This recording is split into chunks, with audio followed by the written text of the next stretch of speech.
dédié aux paramédicaux de salle de cardiologie intentionnelle.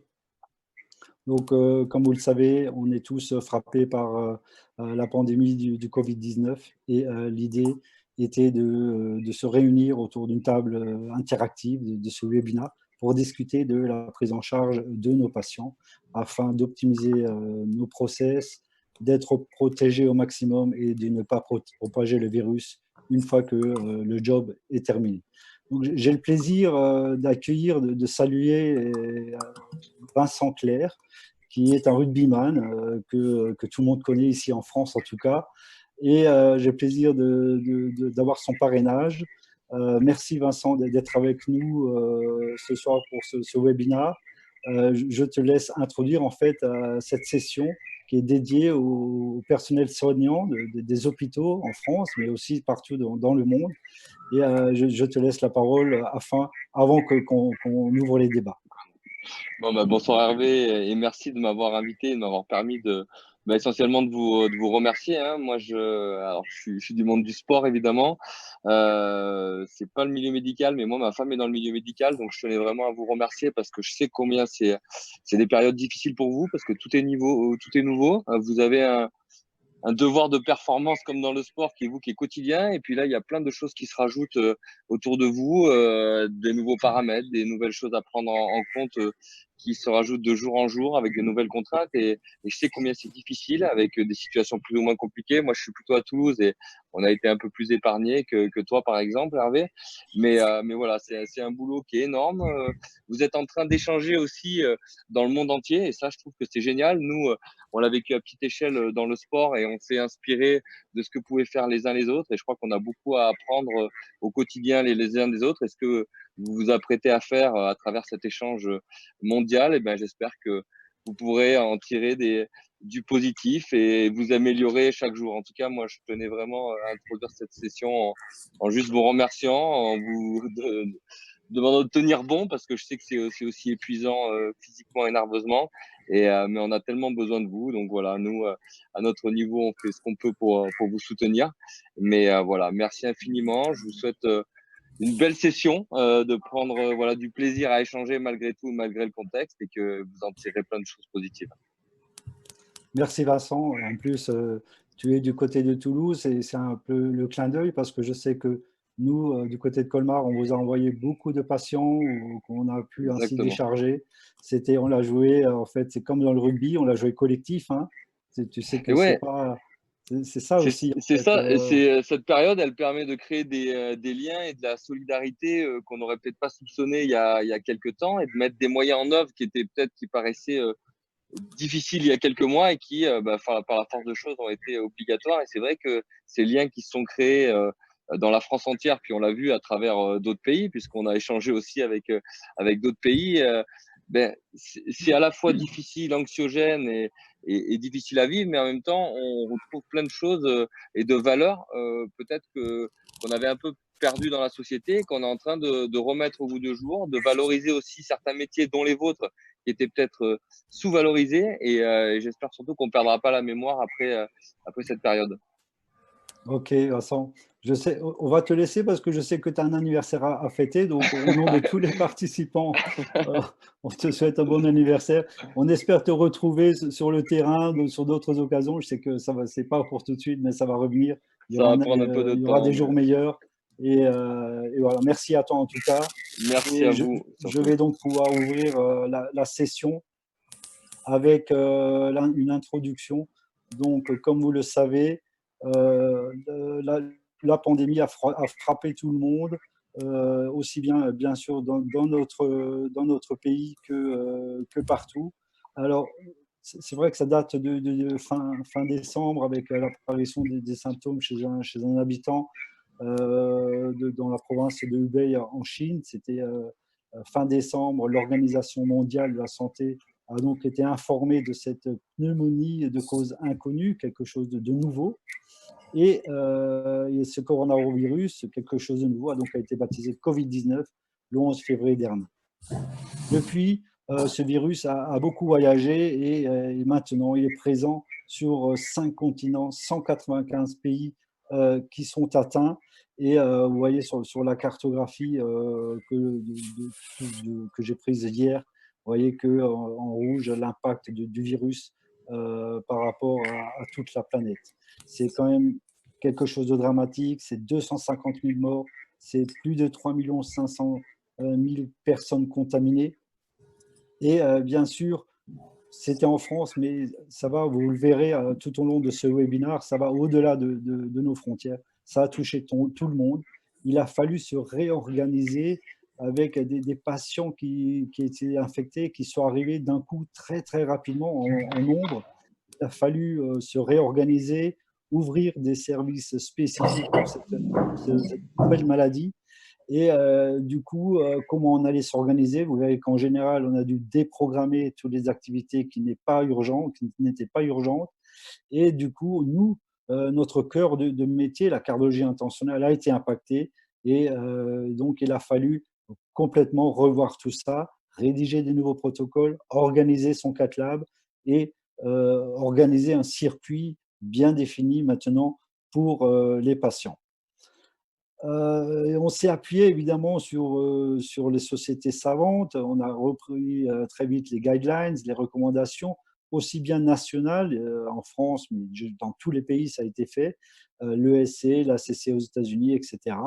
Et des études ont très vite vu le jour, des publications d'ailleurs, quand on recherche sur PubMed Covid-19, c'est plus de 9500 articles qui sont sortis. Et puis les nouveautés, comme on n'a plus le droit de se déplacer, eh ben, on a la nouvelle façon de communiquer, c'est ce qu'on fait à l'heure actuelle, c'est le webinar, c'est réunions interactives qui, j'en suis convaincu, vont se développer à l'ère d'une époque nouvelle. Donc, ce qu'on peut dire, c'est qu'évidemment, on s'est réorganisé, mais il y avait les patients et du coup, quand on les a soignés, ben, on était impacté aussi. On était face au virus, on a dû faire face, on était impacté. Et quand on regarde les professionnels de santé qui étaient infectés, en avril, le 20 avril, l'OMS reporte que plus de 35 000 professionnels de santé ont été infectés. Et sachant que ce nombre est bien sûr sous-estimé en raison d'une sous-déclaration. Alors, en parallèle d'une activité qui a dû être réduite, on a dû quand même continuer l'activité de continuité de soins. Vous savez que c'est la propre de nos métiers, aussi bien coronaire que structurel. Évidemment, il a fallu prendre en charge tout ce qui est infarctus, les SCA, qui soient ST+, et ST-, les encore instables ou stables, mais avec des critères bien définis. Et puis, il ne faut pas oublier le structurel avec les patients qui étaient asymptomatiques, qui le sont devenus en prenant en charge les TAVI et les mitraclis. Mais le spectre est annoncé avec des patients qui ont attendu à force d'être déprogrammés et des patients qui vont devenir de plus en plus urgents. On va voir, on a déjà vu une augmentation de la gravité de ces patients, sachant que tout le monde est dans une baisse de nombre de cas. Des services sont moins en moins remplis, mais ils restent en stand-by parce qu'il y a la crainte d'une éventuelle deuxième vague. On est à l'heure du déconfinement mondial et tout le monde craint malheureusement cette deuxième vague pour laquelle on sera face. Alors, le thème de ce webinaire, ce sera nous, paramédicaux en salle de caté, comment diminuer le risque d'être contaminé et de propager ce virus.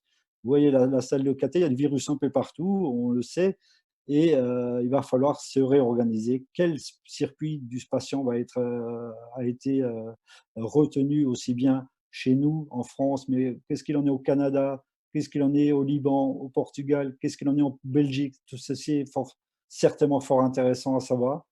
Qu'en est-il du matériel qu'on va mettre par rapport à l'organisation? Vous savez qu'on a beaucoup de matériel quand on fait de la cardiologie intentionnelle.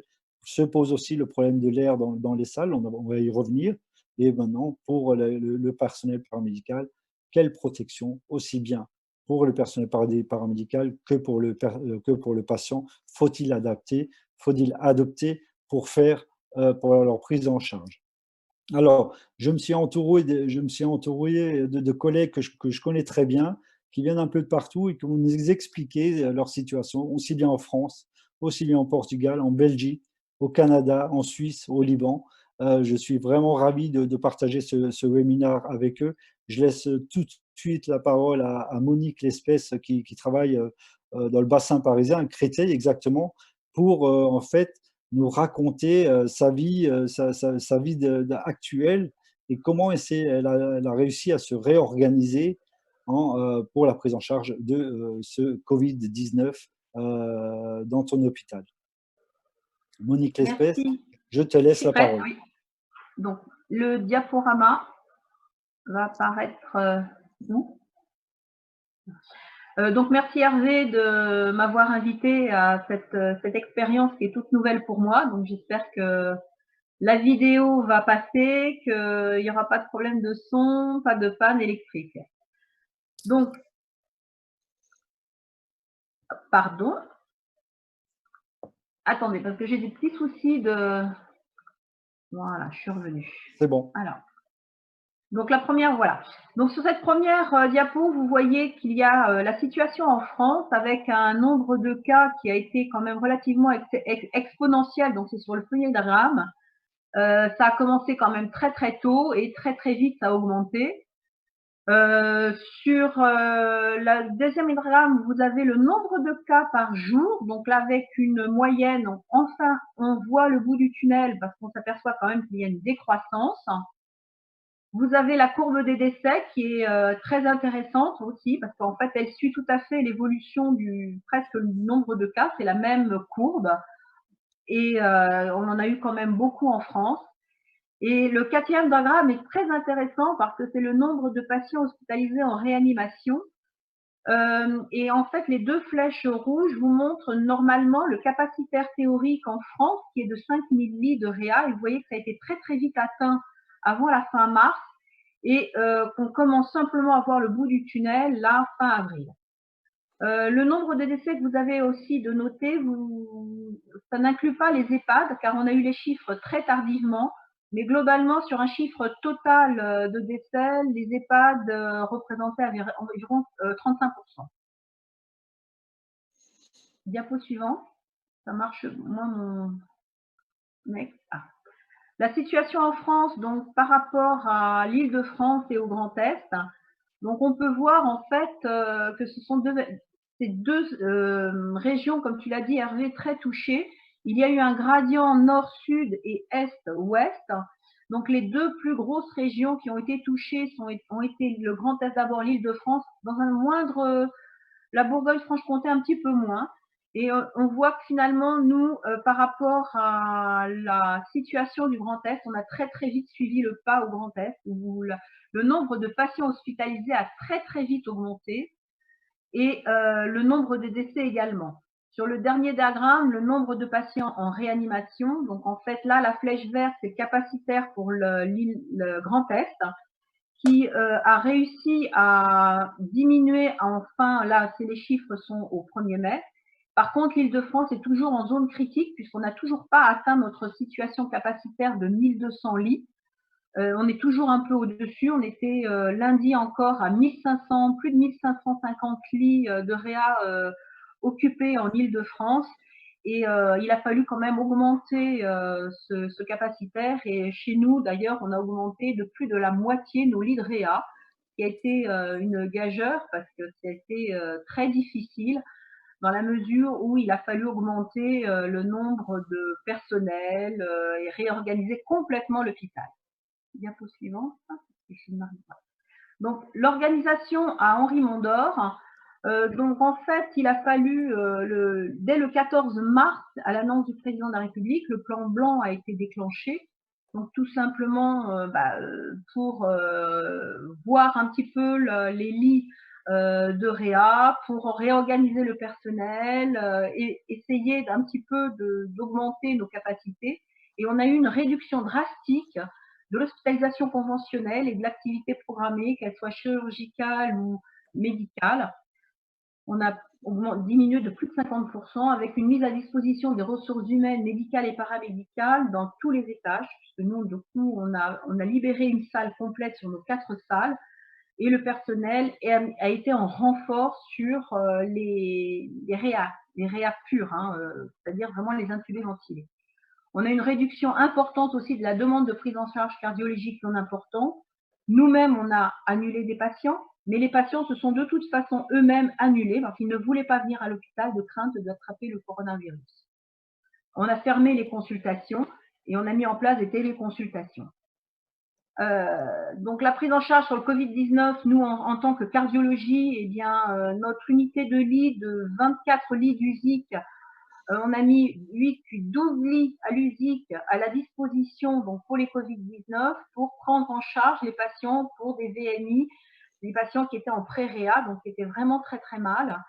Le seul fait d'enlever le masque pour ces patients, pour leur donner un peu d'eau pour les comprimer, oui, ça, faisait chuter la saturation assez importante. On avait aussi gardé ces lits pour les patients Covid+, qui avaient des complications cardiovasculaires. On en a eu beaucoup. On en a eu quelques, enfin beaucoup, oui, quelques-uns avec des grosses complications. On a eu beaucoup de myocardite. Et par contre, il a fallu former rapidement et de façon très intense le personnel médical et paramédical. Et on a rédigé énormément de protocoles de façon à pouvoir s'organiser et que tout le monde fonctionne sur la même ligne. Et donc, bien sûr, on a réorganisé complètement notre activité chez nous. Diapo suivante. Donc, nous avons identifié une salle CatLab pour les urgences internes et externes. Donc, pour les Covid confirmés ou suspects, la salle a été vidée de tout matériel non nécessaire en urgence. Il ne reste vraiment que le bras d'anesthésie, le respirateur, la table pour la procédure et la table d'examen. Les armoires de matériel ont été stockées dans le couloir. Dans la salle de commande, nous avons laissé un chariot équipé avec le matériel de première nécessité pour les procédures. Et dans le sas de la salle A, tout ce qui concerne l'habillage et l'équipement pour les paramédicaux. Diapo suivante. Donc, nous avons donc fait en sorte que le personnel et le patient soient protégés. Donc, toute personne intervenant auprès d'un patient Covid-19 confirmé ou suspect a revêtu les équipements de protection, avec bien sûr une procédure d'habillage très drastique avec le masque FFP2. Donc, toute procédure en urgence chez nous, qu'elle soit suspect, enfin, quand ils arrivaient par SAMU, je le dirai après, on revêtait cet équipement. Dès l'instant qu'on rentrait dans cette salle-là, c'était l'équipement. On a limité le personnel présent en salle, on n'a pas augmenté le nombre de personnes qui venaient en astreinte. Dans la mesure du possible, il ne fallait qu'un médecin et un paramédical circulant. Le deuxième était présent en salle de commande afin de donner le matériel nécessaire. Et si jamais pour une urgence, il devait rentrer dans la salle, donc il y avait le protocole d'habillage, puis quand il sortait, le protocole de déshabillage, et s'il devait re-rentrer une nouvelle fois, donc de nouveau le même protocole. En fait, la salle de commande devait rester une zone propre pour respecter la distanciation. Alors, nos moyens de protection, hein, vous voyez, on était méconnaissables. Hein, alors, tout ça, c'était Charlotte, gel hydroalcoolique, masque FFP2, surblouse manche longue, tablier plastifié parce qu'on considérait qu'on avait des soins entre guillemets souillants, on approchait le malade, on avait quand même le sang, etc. Il y avait des visières de protection. On ne le voit pas très bien ici, mais elles descendent très très bas, quasiment en dessous du nez, et on avait des gants.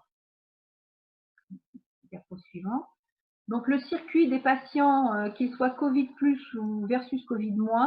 Pour un patient Covid-, on en a quand même eu, puisqu'on a continué à accueillir des patients qui étaient quand même, non pas dans une situation d'urgence, mais qui étaient pas bien. Donc on faisait quand même des corons, on a gardé une activité un peu ambulatoire à minima.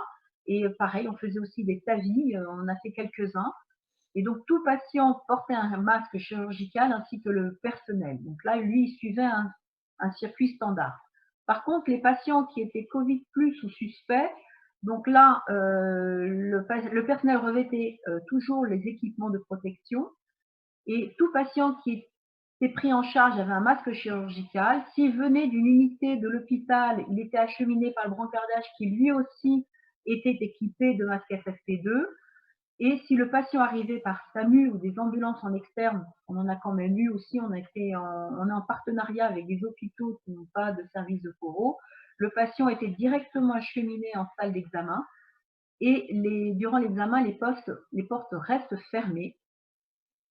Et en fin d'examen, donc le patient était désinstallé, retransféré tout de suite soit dans sa chambre, soit bon, dans l'hôpital d'origine, les brancardiers ou le SAMU devaient attendre. Donc les mesures indispensables, c'était la nécessité de la formation du personnel. On a été formé très vite, de façon intense. L'importance de respecter ces procédures d'habillage et de déshabillage. Une importance aussi de respecter les consignes en matière d'équipement de la salle d'examen, d'utilisation des moyens de protection et de la distanciation, et des procédures de bio-nettoyage. On a quand même eu aussi, comme tout le monde, des soucis d'approvisionnement de matériel, en masques, en surblouse. À un moment donné, on s'est retrouvé dépourvu de blouse et on avait des ponchos avec ce que ça devait engendrer. Mais on n'a pas été autant, enfin nous, au niveau du café, pas autant contaminé que ça, alors que sur tout le GHU, il y a quand même eu plus de 538 personnels infectés. Moi, je dirais par contre en conclusion que la pandémie de Covid-19 a provoqué une tension extrême du système de santé français. Mais au-delà de la problématique médicale, c'est essentiellement une problématique logistique et organisationnelle qui nous a fait vraiment poser problème. Par contre, on a vu une réactivité, une adaptabilité maximale des structures au niveau de chaque région et en interrégion. On a communiqué entre nous, ça nous a permis de faire nous aussi des transferts. Hervé parlait des transferts Grand Est vers Toulouse. Nous aussi, on a transféré des malades à Brest, à Toulouse, à Angers, à Nantes. C'est vraiment, il y a eu une unité de ce côté-là qui a été extraordinaire. Et tout cela demande une coordination de tous les acteurs de soins à tous les niveaux, que ce soit médical, paramédical, aide-soignant, brancardier. Vraiment, tout le monde était impliqué et a été vraiment exceptionnel, en tout cas chez nous. En sachant que nous, on est quand même monté à plus de 100 lits réa, donc ce qui a été très très difficile, avec l'ouverture d'un bâtiment qui n'était pas fini d'être construit.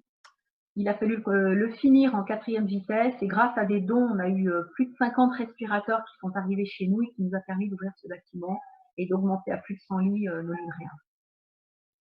Ok, merci Monique pour cette belle intervention. Tu verras qu'il y aura des aspects qui vont être redondants parce que en fait, tout le monde a un petit peu appris à se protéger avec les masques FFP2, etc. On verra ce que vont dire nos collègues. Il y a une question en ligne d'Anastasia. Est-ce que tu as modifié ton astreinte? Je vous rappelle que pour une astreinte, il faut 2 paramédicaux. Non. Il faut, on n'a rien modifié. voilà, moi je sais qu'il y a des centres qui l'ont fait pour avoir un maximum d'aide, pour avoir un circulant peut-être en plus en salle. C'est vrai que c'est lourd et afin de détacher un 3e éventuellement poste de commande. Je sais que ça s'est fait. Voilà. On avait quand même la présence du médecin, soit de l'USIC, soit du SAMU, soit de Réamed, parce que c'était souvent des patients qui étaient assez lourds. Malgré tout, et on a quand même pu s'en sortir à 2 paramédicaux, bien que des fois on reçoive des malades en décubitus ventral. Ça, c'était les plus difficiles à organiser, puisque vraiment faire une choro dans cette situation-là, c'est compliqué. Les remettre dans le lit, c'était justement, assez, c'est peut-être l'une des questions. Comment faire une choro, une intervention ventrale? on le fait en radial, donc la main est en position derrière et on inverse après les images. C'est un peu atypique mais C'est malheureusement. assez atypique. On en a pas eu beaucoup, heureusement, dans ces cas-là, mais on en a eu quand même. D'accord. Comment tu fais? Tu nous as dit que il y a beaucoup de patients, évidemment, ils sont sous oxygène, ils sont oxygénodépendants, qu'on peut à peine leur donner de quoi avaler une pilule. Comment tu gères le masque à oxygène quand ils arrivent et qu'ils ont 15 litres? Ils sont avec le masque à oxygène. De toute façon, c'est une valve de Boussiniac, hein, donc c'est assez Pour étendu. limiter quand même l'aérosolisation. Nous, on préconise quand même de mettre des masques à lunettes, si possible. On mettait aussi les lunettes, mais alors plein des billes, hein, le max qu'on pouvait, c'est-à-dire les billes montées tout en haut et on les mettait à plein des billes. Recouvert, si possible, d'un masque chirurgical, évidemment. Mais enfin, beaucoup de nos malades étaient intubés ventilés. Ok. Je regarde s'il y a une question comment sont gérés les antiagrégants plaquettaires de marque. Bon, une question un peu médicale. Marc, on est dans une session paramédicale. En tout cas, pour nous, grosso modo, il n'y a pas de grand changement. Si ce Non. n'est que, si tu veux que je te donne mon expérience, ce qui est recommandé, c'est que les patients chez qui on avait l'habitude d'arrêter la bithérapie à 6 mois après la pose d'un stent, c'est que si ces 6 mois entrent dans la période de l'épidémie, on a maintenant comme recommandation, ça serait de continuer ces antiagrégants plaquettaires. Ce que je vous propose, c'est de passer la frontière de côté du Canada, où nous attend Nathalie qui travaille à Montréal. Est-ce qu'on pourrait avoir les slides de Nathalie et je voudrais saluer Nathalie qu'on connaît de temps en temps pour ceux ceux qui font les congrès en France. On a déjà pu la voir, notamment au MLCTO avec le docteur Rinfray. Je te remercie, Nathalie, de ta présence. Pourrais-tu nous donner la situation au Canada? Est-ce qu'elle est superposable à celle de la France? Et surtout, tu nous racontes comment vous, les paramédicaux, comment vous vous êtes débrouillés, comment vous avez organisé votre cath lab.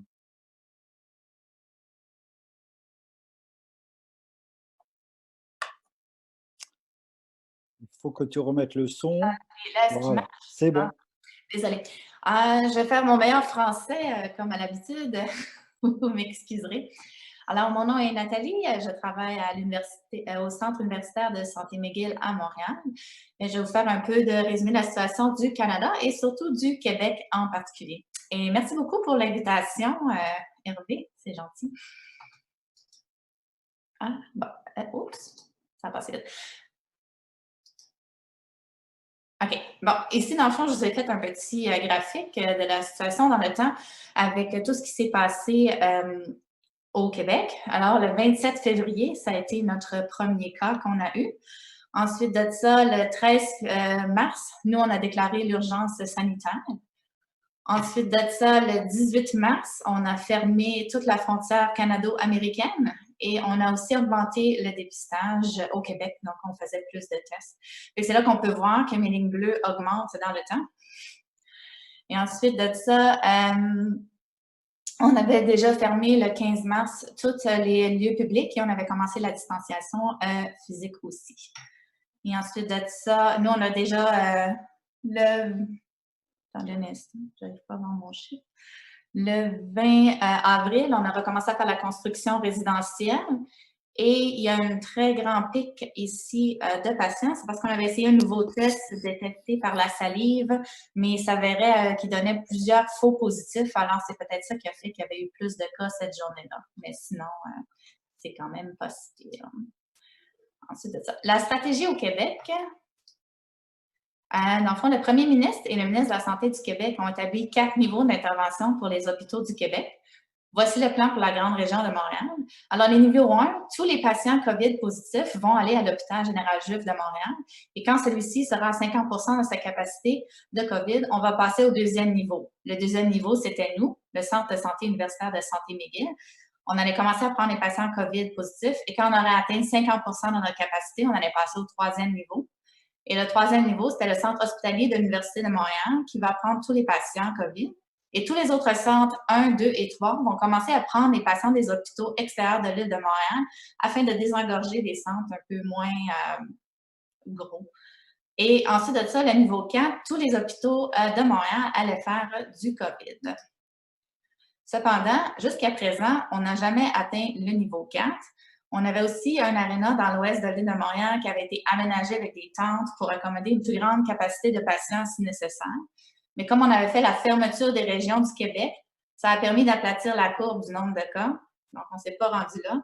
Et suite au déconfinement progressif qui a débuté le 4 mai, on attend toujours une deuxième vague pour laquelle les mêmes stratégies seront toujours en place. Modification des cas au cath lab. Nous, depuis le 16 mars 2020, toutes les chirurgies, tant cardiaques que générales, et les cathétérismes cardiaques comme TAVI, PFO, mitral clips, et tout patient provenant de la maison pour un diagnostic ont été annulés pour le Centre universitaire de santé McGill. Nous avons aussi gardé que les urgences. Et tout le côté cardiaque a été redirigé à l'Institut de cardiologie de Montréal, qui ont fait les cathétérismes et les chirurgies. Et on a transformé aussi notre cath lab. En fait, notre cath lab est composé de 3 salles. Nous avons dédié une salle pour les patients COVID positifs ou supposés COVID. Et nous avons transformé cette salle en pression négative. Donc, aucune obligation d'ajouter un SAS. Et dans cette salle, nous avons sorti tout le matériel non essentiel et conservé ce qui peut être facilement nettoyé après une exposition au virus. Fait qu'on voit que la salle est vraiment dénudée, il n'y a plus grand-chose. Ensuite de ça, tout le matériel nécessaire aux procédures, on les a mis dans l'entrechambre qu'on a pu réaménager avec les chariots de médicaments, d'urgence ou matériel un peu plus inusité si jamais on avait besoin d'un fil un peu plus... stratégie d'accès. Nous avons fait un circuit dans l'hôpital pour les patients COVID positifs et pour transférer d'un autre hôpital ou un STEMI au cath lab, les ambulanciers seront entendus par la sécurité à l'entrée des ambulances et la sécurité avertit le département concerné de l'arrivée du patient et escorte les ambulanciers jusqu'à l'endroit approprié. Ceci évite la contamination par les ambulanciers car ils ne touchent à rien pendant leur chemin. Okay. Fait qu'ici, on peut voir, dans le fond, il y avait 6 propositions de diagnostic avec mes petits bonhommes. Toutes des patients qui doivent venir au cath lab, qui ont tous différents symptômes qui ont besoin d'être cathétérisés, vont tous être évalués par les médecins, soit à l'hôpital référent, soit à l'urgence du département ou par les ambulanciers. Ils vont être distincts. Ensuite, ils vont téléphoner au médecin qui était traitant au cath lab ou sur appel ce soir-là. Et lui va décider si oui ou non le cathétérisme est important ou en a besoin. Et ensuite, après, dans le fond, les patients, ils sont divisés par 2 catégories. Si les patients, et après avoir été au cath lab, sont admis à l'hôpital, ils devront tous aller aux soins intensifs dans l'unité réservée au COVID que l'on nomme COVIDia pour attendre le résultat de leur swab. Et s'il est positif sur cette unité, il va rester. Et s'il est négatif, il va être transféré à l'autre unité de soins intensifs ou l'unité coronarienne, dépendamment des genres de soins qu'il va avoir besoin. Et tout patient non admis retourne au centre hospitalier d'origine qui a été référé. Et dans le fond, ce système évite la probabilité d'une éclosion de cas COVID dans l'hôpital. Nous avons aussi restructuré notre équipe d'appel. Fait que nous avons revisé notre équipe de garde. Elle est maintenant composée de 4 personnes au lieu de 3. Donc, 3 infirmières, 1 technologue en radiologie ou 2 infirmières et 2 technologues en radiologie. Les personnes sont assignées de la façon suivante.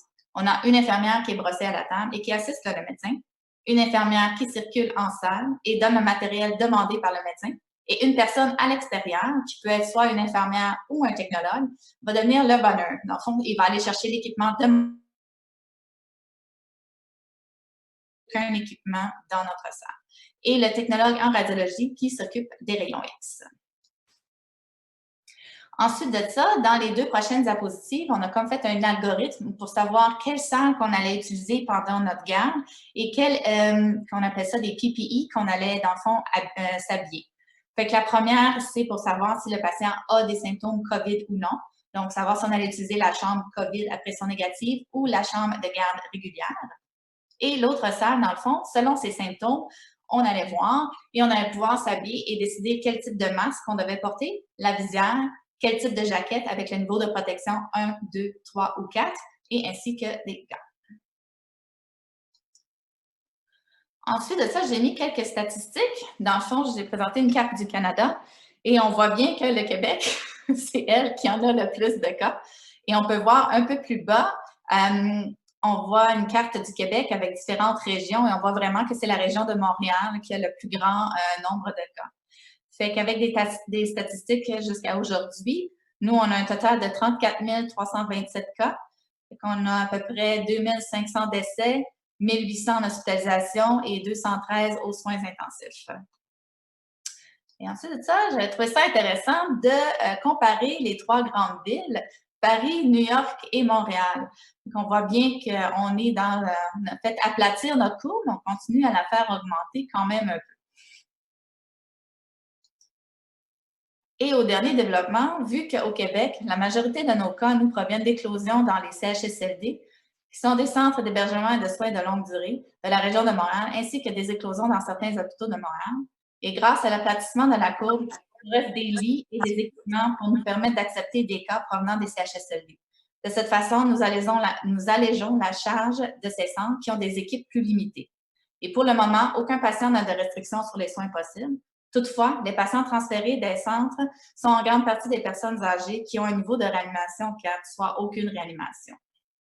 Et vu qu'il nous restait plusieurs lits, nous, on peut donc faire notre reprise des activités.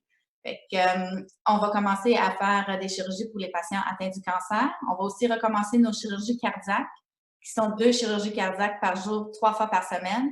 Et pour le cath lab, on va faire venir les patients de la maison, qui vont être 2 patients par jour pour l'instant. Ensuite, ça, on risque d'augmenter s'il n'y a pas de nouveau dans la nouvelle vague avec le déconfinement. Et tous ces patients-là seront classés par ordre de priorité selon leurs symptômes. Et c'est pas mal tout. Avez-vous des questions?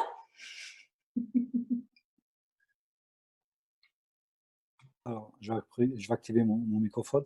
Merci Nathalie pour cette belle présentation. On est vraiment effrayé quelque part, comme tout le monde d'ailleurs, par le nombre de patients, de malades aux États-Unis, qui est juste sous le Canada. Comment vous expliquez que, parce que les États-Unis par rapport au Canada, est-ce qu'on peut avoir des explications quand même par rapport à la différence quand même de contamination, même si bien sûr il y a une énorme population aux États-Unis? Ah oui, écoute, je vais essayer de faire de mon mieux. C'est sûr qu'on n'a pas l'explication exacte, mais j'ai lu beaucoup. C'est quand même difficile de comparer la situation d'un endroit par rapport à un autre parce que les données elles-mêmes ne le sont pas. Il y a plusieurs éléments qui peuvent affecter les données publiées, comme par exemple la quantité de personnes testées par jour, la densité de la population, et si les données sont présentées en quantité totale ou par nombre d'habitants. Fait que si on prend en compte ces éléments et qu'on essaie de les prendre en données plus subjectives, on arrive à des résultats un peu différents. Comme par exemple, le nombre de cas total pour New York est d'environ 326 000 et Montréal, on en a seulement 17 000. Et prenons maintenant en compte la démographie de ces villes. Le nombre d'habitants à New York est beaucoup plus important qu'à Montréal. On parle ici de 8,4 millions pour 1,7 million. Donc, la densité de la population sur les territoires est aussi complètement différente. Donc, on parle de 10 millions d'habitants par kilomètre carré pour New York et de 4 600 habitants par kilomètre carré à Montréal. Et ensuite, si on compare les décès et non les cas, car ceux-ci ont moins de chances d'être échappés par les recensements, on va parler plus de 282 morts par million d'habitants à Montréal contre 1226 morts par million d'habitants à New York. Malgré que l'écart reste important, il est un peu moins impressionnant qu'avant. Et aussi, cet écart-là peut être probablement expliqué par les points suivants. Les mesures instaurées plus rapidement au Québec qu'à New York. Nous, on a fait le confinement beaucoup plus rapidement qu'à New York. Aux États-Unis, presque 10 de la population n'a pas accès à des assurances médicales et le coût des soins est très élevé et ils ne sont pas accessibles par tous. Et il y a beaucoup de minorités qui sont visibles aussi à New York. Et ensuite de ça, il y a 5,4 millions de personnes qui prennent le métro par jour à New York. Donc, c'est vraiment un vecteur qui aurait pu augmenter la contamination parce que c'est très, très proche. Et c'est à peu près ça. Puis c'est sûr que chacun ou chaque ministre fait aussi comme les mesures que lui semble bon. Fait que c'est sûr qu'après avoir regardé ça, ça semble un peu moins critique à New York, mais Montréal n'est quand même pas tellement loin non plus avec... On a une question d'Albin. Est-ce que vous aviez eu des soucis de matériel, comme nous, un peu partout? Est-ce que vous étiez bien protégés? Vous aviez des masques? Vous aviez tout ce que vous voulez? Oui, on a tous les masques, nous, pour l'instant. On a toutes les jaquettes aussi. C'est parce qu'on ne s'est jamais rendu jusqu'au niveau 4 que j'ai l'impression qu'on a encore du matériel, on a encore des ventilateurs, on a encore beaucoup d'espace, nous, dans les hôpitaux. C'est pour ça qu'on va recommencer les chirurgies et les cathétérismes aussi. D'accord. C'est vraiment la différence. OK. Écoute, merci Nathalie. On va switcher, on retourne en Europe, si tu es d'accord. On va retrouver Ricardo.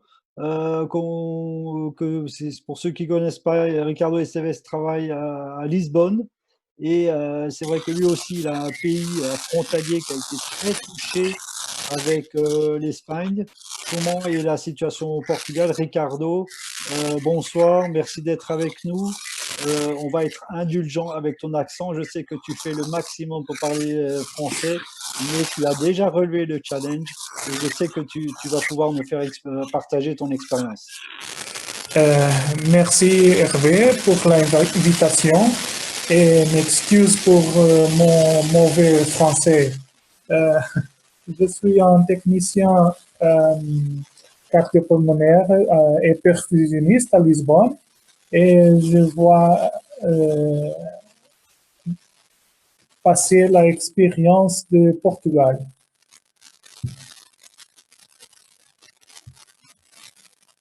Sont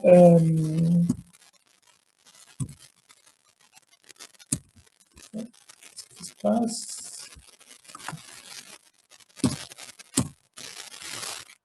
Okay. En Portugal, tout l'hôpital sont dividés en 3 lignes et je travaille à Lisbonne dans le plus grand hôpital de Portugal. La lutte contre le Covid au Portugal est directement liée aux autres pays européens, car il était possible de voir et d'anticiper des mesures et des solutions des autres pays. Si vous revoir la ligne rouge qui est Portugal, était similaire à des pays comme l'Italie ou l'Espagne qui avaient une situation très compliquée.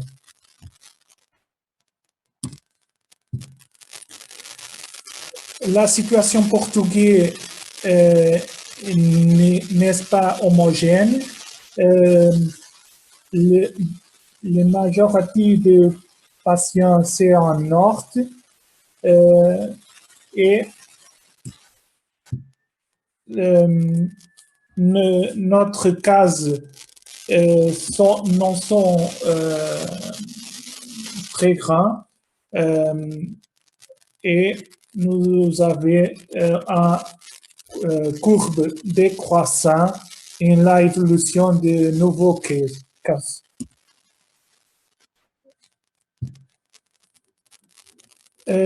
Qu'est-ce que nous allons faire pour réorganiser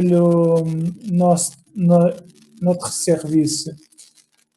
Nous établissons différentes lignes d'hôpital, 1, 2 et 3 lignes, renforcer la capacité installée, la capacité de tester pour COVID-19, d'achat d'équipements de protection individuelle et qui a passé en Portugal pour la suspension de toutes les activités programmées. Nous avons paré toutes les activités programmées, seulement les urgences.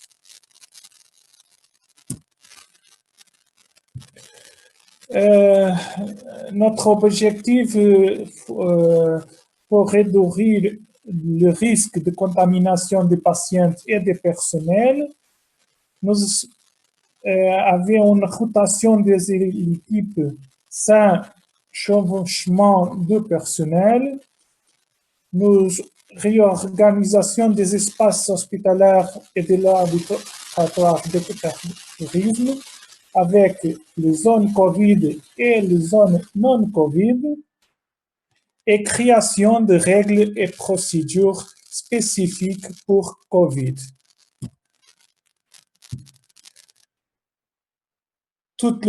Nous avons protégé tous les équipements, la salle et le personnel.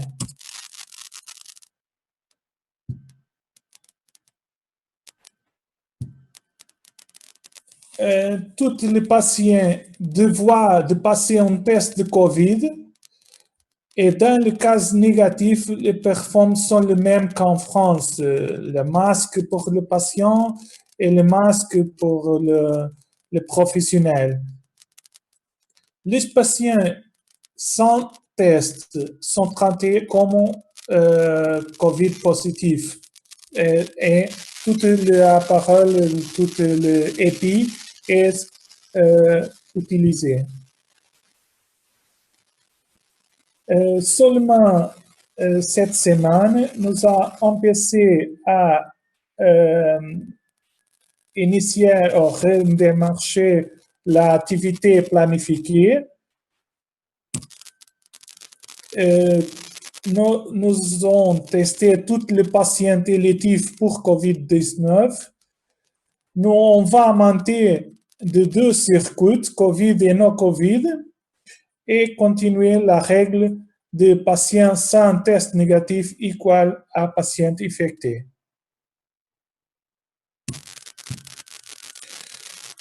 Pour conclure, de bons outils utilisés au bon moment avec une bonne méthode égale tout succès. Savoir comment utiliser et protéger le patient et les professionnels de santé. Merci pour votre attention et excuse mon français. Il n'y a pas de problème, Ricardo. Comme d'habitude, tu as relevé le challenge. Merci beaucoup. Je voulais savoir, les patients qui viennent en STEMI, SCA, ST+, en urgence, vous ne faites pas de tests. On n'a pas le temps de faire de tests. Comment vous faites? C'est patients positifs alors pour vous? Pour nous, tous les patients Un STEMI. en STEMI, tous les patients FFP2, masque, yes, FFP2, toutes les précautions. Toutes les précautions, toutes STEMI avec toutes les précautions comme un cas positif confirmé. D'accord. Okay. Et pendant les résultats, l'équipe s'est fait tranquille pour savoir qui est négatif ou positif. Mais maintenant, notre cas sont not many cases, so vous en avez plus tellement. Ça a baissé. Ça a baissé comme partout. Ok. Est-ce que quelqu'un va prendre le relais sur par rapport aux questions? Christophe, tu as une question des participants? Non. Oui, je me rends compte qu'en fait, finalement, on fait un petit peu la même chose, surtout pour les STEMI. À partir du moment où on ne sait pas, on part du principe qu'ils sont Covid-19, quoi. Point barre, on prend les mêmes précautions. Parce que nous, on a vu qu'au départ, finalement, on s'est fait avoir une fois, où on avait mis quand même des masques, parce qu'on en met tout le temps finalement. Il a révélé que quand même ce patient, finalement, à la fin, il était positif. Ils sont positifs. Donc je rappelle que Christophe, on ne peut pas savoir, quoi. Je veux juste 30 secondes de présentation. Christophe, tu es de Fribourg en Suisse, ouais. Qui est très proche de l'Alsace. Donc la Suisse est très proche et tu sais que le Grand Est a été fortement frappé. Ouais, c'est vrai, vous prenez les mêmes précautions que Ricardo en Suisse, parce que nous, c'est comme ça qu'on fonctionne. Hein. Non, c'est exactement la même chose, oui. Okay. Dans le doute, pour les Covid- et les Covid+.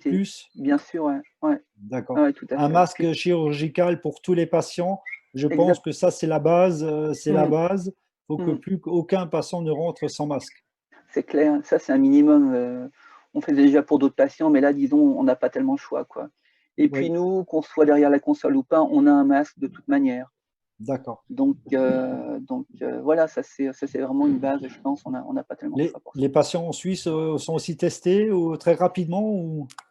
Non, c'est un peu comme on parlait l'autre jour, tu sais, c'est assez compliqué. Alors ils testent, mais disons, on n'attend pas forcément les résultats quand c'est critique, quoi. C'est ça. On n'a pas encore des tests très rapides finalement. On en est un peu tous là. Alors, il y a une question pour Ricardo. Ricardo? Oui. Est-ce que j'ai une question de Nathalie de Grenoble, que l'on salue. Est-ce qu'il y a eu des personnels, des collègues qui étaient malades, qui étaient contaminés?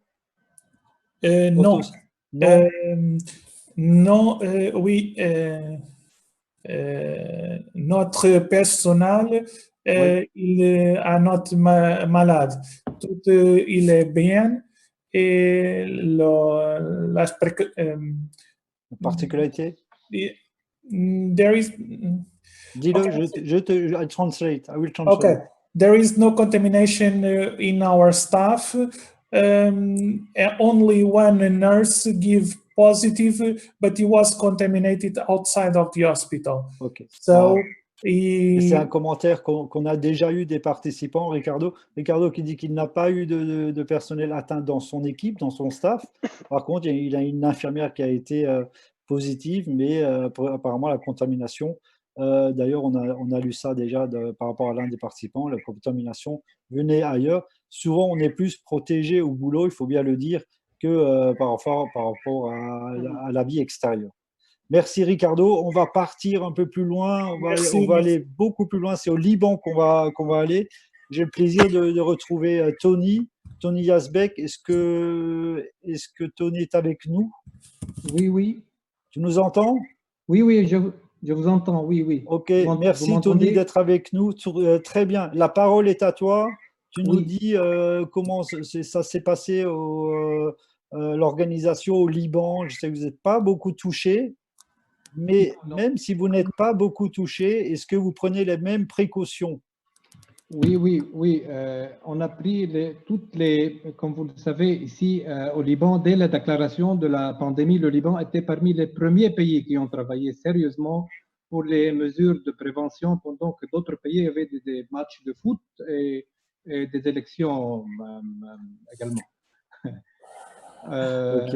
Ok. On va te passer les slides. Oui, d'accord. À toi. Oui, je suis Tony Yazbek. Merci Hervé de m'avoir choisi pour présenter le Liban. C'est ma première présentation en français. Vous m'avez encouragé, merci. Il n'y a pas de problème. Tu sauras relever le challenge comme Ricardo, ça va bien se passer. Merci, merci. Next. Comme overview, le pays, la gestion de la pandémie dans le pays, l'hôpital et le crise cardiaque. Next. Comme Hervé a signalé, janvier 2020, l'Organisation mondiale de la santé indique un nouveau coronavirus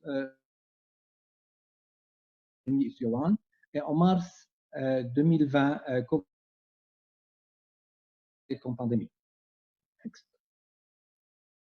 Au Liban, comme je vous ai dit avant de la déclaration de la pandémie, le Liban était parmi les premiers pays qui ont travaillé sérieusement pour les mesures de prévention. Et les autorités sanitaires libanaises et le ministère de la Santé ont multiplié les efforts en forçant les mesures de confinement afin d'aplatir la courbe. Les écoles sont fermées, les universités, les restaurants, les musées et les centres commerciaux, et préparation d'unités spécialisées aux hôpitaux dévoués. Et le gouvernement demande aux hôpitaux privés qui présentent 80% de l'offre hospitalière au Liban de se préparer. Voilà ici le tableau jusqu'au 4 mai, plus que tests exécutés, dont 740 cas ont été signalés positifs et 25 morts. Et comme vous le voyez ici, et à noter, les 3 cas signalés positifs sont des voyageurs et pas de résidents. Next. Chez nous, à l'hôpital, on a lancé des préparatifs. Un centre spécialisé aux urgences avec pression négative a été créé pour recevoir les malades suspects positifs. 2 étages avec unité de soins intensifs ont été préparés avec pression négative et arrêt de toute consultation externe. Le cafétéria est fermé. Les opérations non urgentes sont déprogrammées. Des jours de congé annuels recommandés à cause de la limitation des procédures. Next. Également, limitation des visites et des accompagnateurs, rédaction de brochures pour la sensibilisation du public sur la transmission et le confinement, surtout chez les personnes âgées et les patients avec problèmes respiratoires. Une seule porte d'entrée, prenant la température, lavage des mains, questionnaire, Disney, tout exposition aux individus suspects ou de retour de voyage. Suspension des événements, les conférences, les meetings et les symposiums ont été suspendus et l'hôpital a créé une clinique mobile afin de tester le plus grand nombre de personnes. Et le test PCR est obligatoire pour tous les patients en pré-opérationnel. Next. Voilà le mobile clinic qui a été créé par le LAU Medical Center. C'est quelque chose de niche avec une équipe multidisciplinaire a commencé une mission pour visiter 49 régions libanaises afin de tester aux alentours 1000 personnes. Et des brochures ont été distribuées. Ne jamais ignorer les symptômes cardiaques durant la pandémie. Next.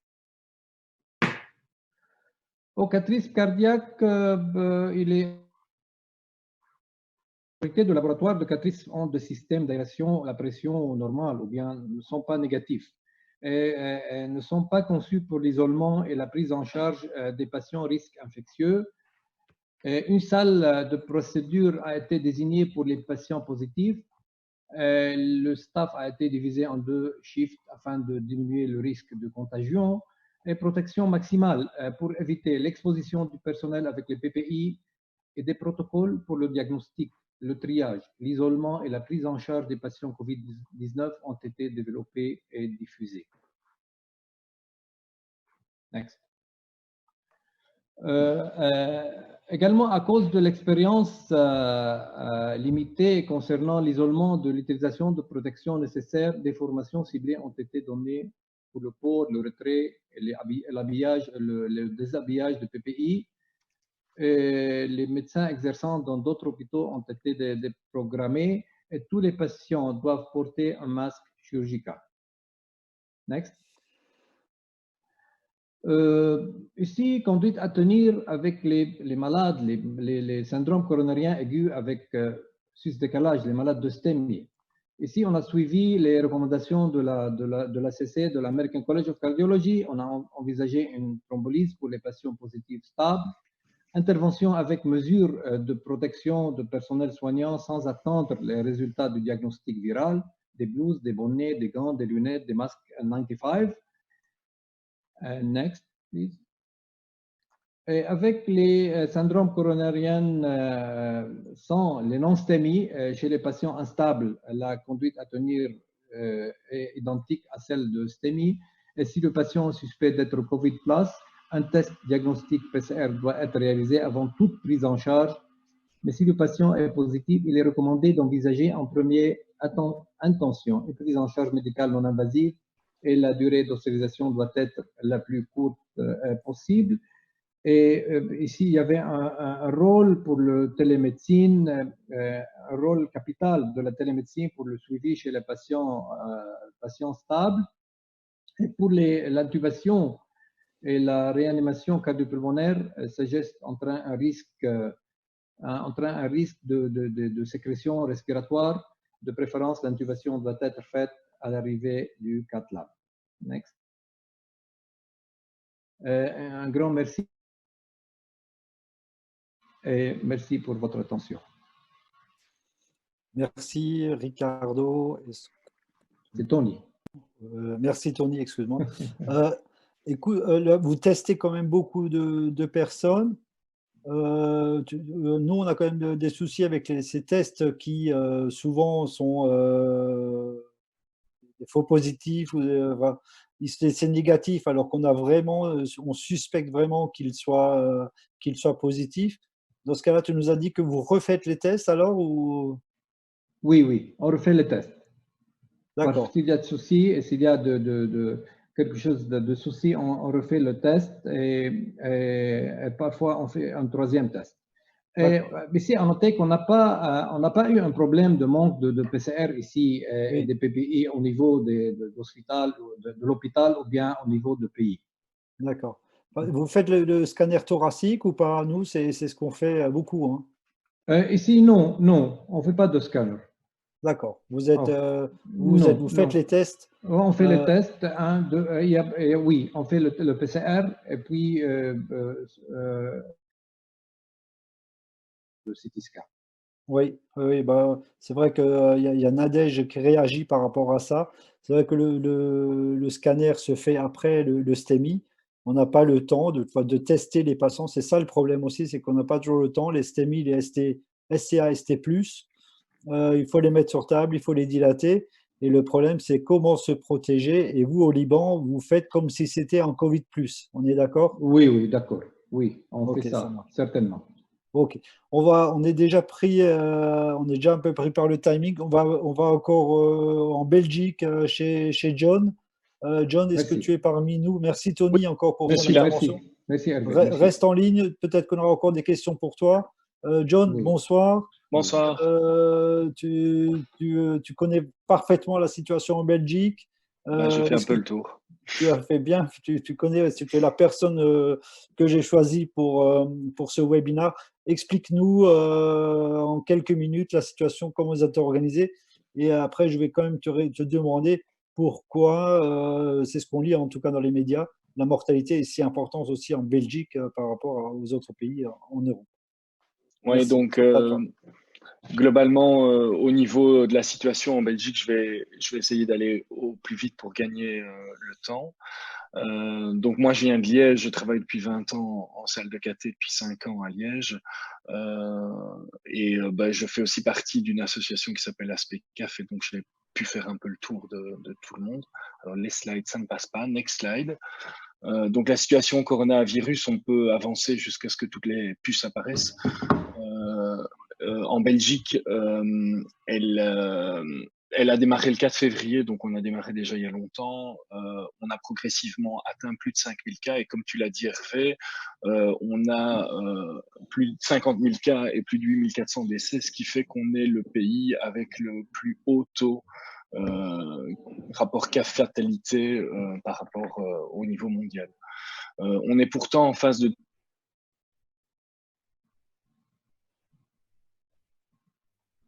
patients hospitaliers et de plus en plus plus de sortants que d'entrants. On peut passer à la slide suivante. Donc les mesures gouvernementales en Belgique ont été mises en place dès le 10 mars. D'abord dans les maisons de repos et dans les écoles, et puis progressivement au niveau fédéral.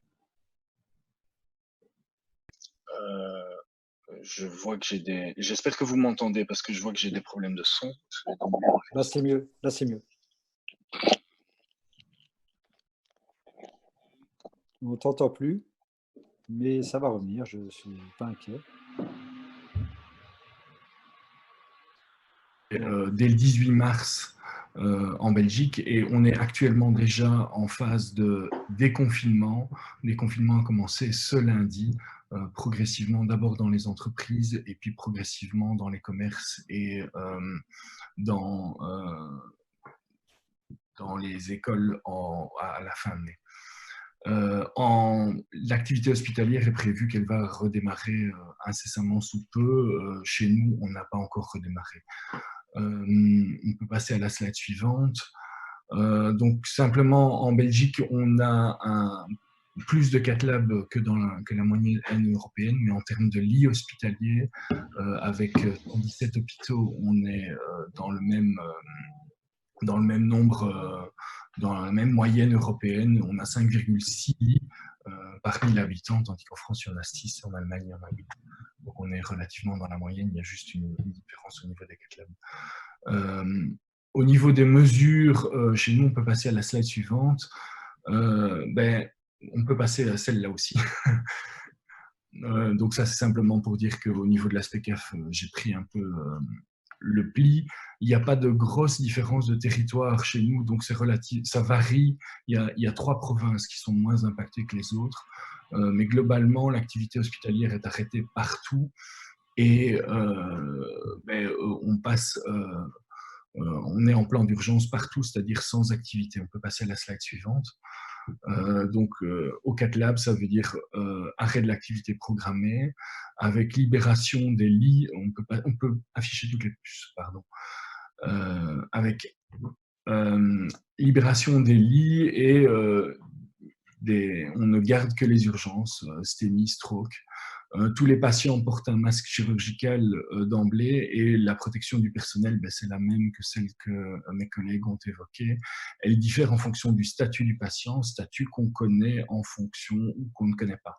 Alors les NSTEMI, quand on les fait dans le programme, et ceux-là, on sait leur statut, tandis que les STEMI, on ne le sait pas et on prend les protections maximales. On peut afficher la slide suivante et là vous verrez les protections, toutes les puces,